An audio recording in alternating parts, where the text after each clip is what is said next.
Gate খুলে দাও, আমরা পড়তে চাই, স্কুলে যেতে পারছি না। হাসপাতালে ফেস্টুন ব্যানার নিয়ে বিক্ষোভ পড়ুয়াদের। এক সপ্তাহ আগে প্রশাসনের গেটে তালা, 2 যুগ ধরে যাওয়ার রাস্তা খুলে দাও, স্কুলে যেতে পারছি না। ফেস্টুন নিয়ে প্রতিবাদ স্কুল পড়ুয়া অভিভাবকদের। উত্তর 24 পরগনার বসিরহাট মহকুমার বসিরহাট পৌরসভার 5 নম্বর ওয়ার্ডের নৈহাটি মাঝেরপাড়া এলাকার ঘটনা। নৈহাটি SC/ST GFP স্কুল এক সপ্তাহ আগে এই গেটে তালা মারে। হাসপাতাল কর্তৃপক্ষ, বহু রোগী ও ছাত্রছাত্রীরা এই রাস্তা দিয়ে করে হঠাৎ করেই গত এক সপ্তাহ আগে তালা মেরে দেয় প্রশাসনের পক্ষ থেকে। এই রাস্তা দিয়ে প্রতিনিয়ত বহু মানুষ, স্কুলের ছাত্রছাত্রীকে শুরু করে রোগীরা এই রাস্তা দিয়ে যাতায়াত করত।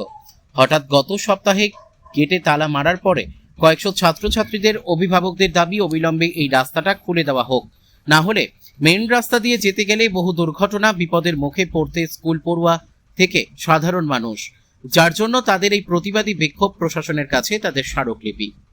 তো 13 দিন মতো বন্ধ আছে। হ্যাঁ, আর সব বাচ্চারা এই রাস্তা দিয়ে স্কুলে যায়, স্কুলে যেতে পারছে না। তার জন্য তো সব সাধারণ মানুষ তো এই রাস্তা দিয়ে আমাদের যাতায়াত, কারণ বর্ষায় ওই রাস্তাগুলো বন্ধ থাকে, সবাই এই রাস্তা দিয়ে যাতায়াত করি আমরা। হ্যাঁ, রুগীদের যাতায়াতের জন্য। হ্যাঁ, পাড়ায় কেউ অসুস্থ হলে ওই রাস্তা ঘুরে ঘুরে ঘুরে ঘুরে পেশেন্ট নিয়ে যেতে যেতে তার অবস্থা খারাপ।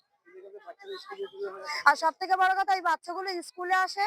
হ্যাঁ, দুটো স্কুলে আসে, স্কুলে আসতে পারছে না। তার বাবা মারা আমাদেরকে বলছে যে আমাদের বাচ্চারা শিক্ষার জন্য আসে, সেই শিক্ষাটা যদি